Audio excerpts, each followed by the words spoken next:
welcome back to Liz and Liv in the Lou, where your favorite real estate team talks about their favorite city, St. Louis. So today we're going to be talking about 5 amazing things you can do when you visit the Lou. Starting off, we're talking about the zoo. Wow, that rhymed. I did not mean for that to happen.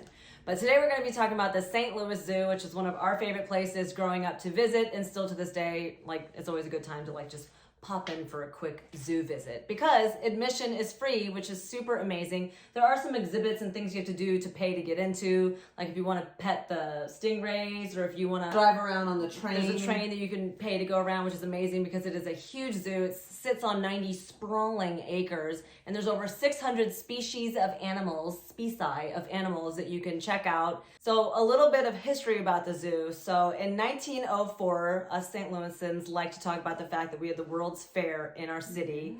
And so it brought national attention to Forest Park. And so the Smithsonian Institute decided to construct a giant bird cage for the St. Louis Fair.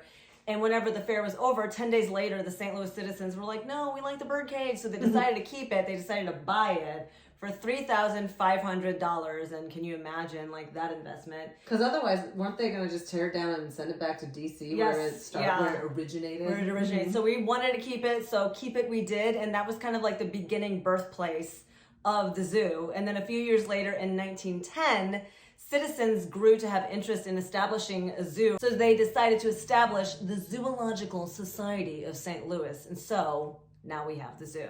So I love going to the zoo. One of my favorite animals to check out is the red pandas. They're super, super cute. Sadly, they're not always out. And then I love the sand cats, are really cute. I guess I just like the cutesy little things. But there's so many cool animals. What are your favorites?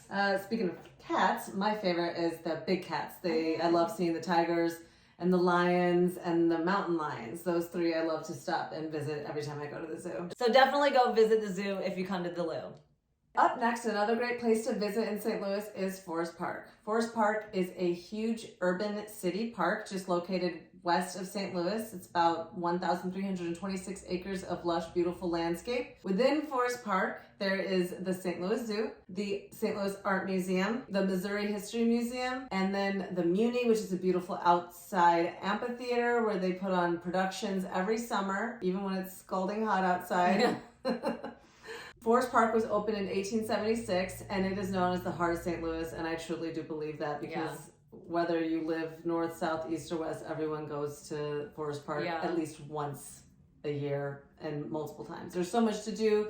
There's beautiful landscape. There's beautiful wildlife. You can have a picnic. You can go on a hike. You can bike ride in the wintertime. Paddle boat or take the boathouse where you can go boating and a little paddling. And then there's something called Art Hill right in front of the art museum, and you can go sledding down, which in is the wintertime. Really, really fun. Every time there's a good snowstorm, that place is packed. So next time you visit St. Louis, make sure that you visit Forest Park. It is just a beautiful place to be, and it's always just such a great time. Very peaceful and very relaxing. So up next is one of our personal favorites, which is the St. Louis City Museum. It was established in 1997 out of an old International Shoe building that they basically bought, took over, and rehabbed. I know it says it's a museum, but it basically feels like a giant playground for everybody. It's basically a building with nothing but repurposed industrial and architectural objects. There's mosaics and just so many crazy things. And when we say it's a playground, they have hollowed out trees, they have caves you can crawl under. It's indoor and outdoor. There's hollowed out buses stretching outside of the building, a Ferris wheel on the roof, a slide that goes down 4 stories deep. These kind of tunnels you crawl through that are open and in the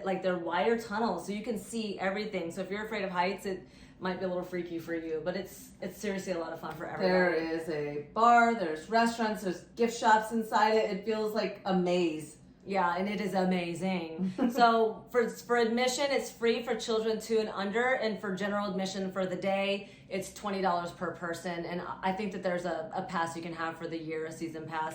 We've never gotten that, but we've been since it opened in 1997, which there wasn't even as much going on. You could see that they were kind of constantly working on it, but it's just constantly grown and evolved, and they are always adding more to it. And I've been there multiple times. I still have never seen everything that's at the museum. So definitely check it out. One of the top things you should do in St. Louis. So next up we have Busch Stadium. If you go to St. Louis, try to go to a ball game. Busch Stadium was opened on April 4th, 2006. It is the 3rd stadium in St. Louis to take the name Busch Stadium, and it is the home to our lovely St. Louis Cardinals. We love our Cardinals, and St. Louis fans are the best. I know that everyone in baseball says that they're the best fans, but St. Louis Cardinals, let's be real, they're the best fans in baseball. And next to the stadium is Ballpark Village. It's a great place to visit as well, before, during, and after the game. There's bars, restaurants, and concert venues as well. Now you know what to do next time you visit St. Louis. Get your tickets and go to a ball game. And last but not least, a trip to St. Louis is not complete without a trip to the St. Louis Gateway Arch.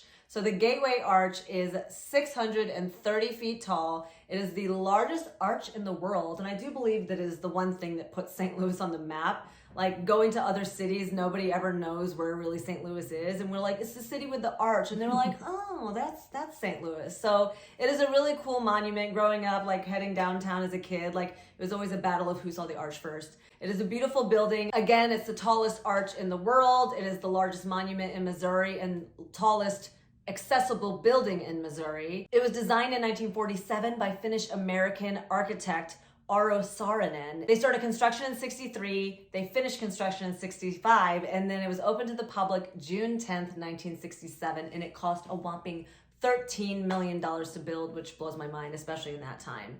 So to go, whenever you go to the arch, you could go to the top of the arch, and obviously look, there's little windows you might not be able to see, but people can go up there. There's like these little white pods. It kind of looks like alien spaceships. Like, you definitely feel like you're going onto an yeah, alien spaceship. and it's like, it's kind of a little freaky when you get to the top. It can be kind of windy, so if you're afraid of heights, it might not be for you. There's some people that live in St. Louis that refuse to go to this day. I think it's really cool, but you should definitely check it out. So to go to the top, it's about $15 for adults, $11 for children, and there is a really cool art museum down below at the arch. It has free admission, so check it out. When she says down below, she literally means underground. Yeah, so it's like under the arch. Yeah. So those are 5 amazing things we think you should do when you visit the Lou. Thank you so much for watching this video. Let us know what you think. Have you been here before? Have you done any of these things? Let us know again in the comment section below. We always love to hear from you, and please help us out by subscribing to this channel. Give this video one big thumbs up, and we look forward to seeing you next time. Bye.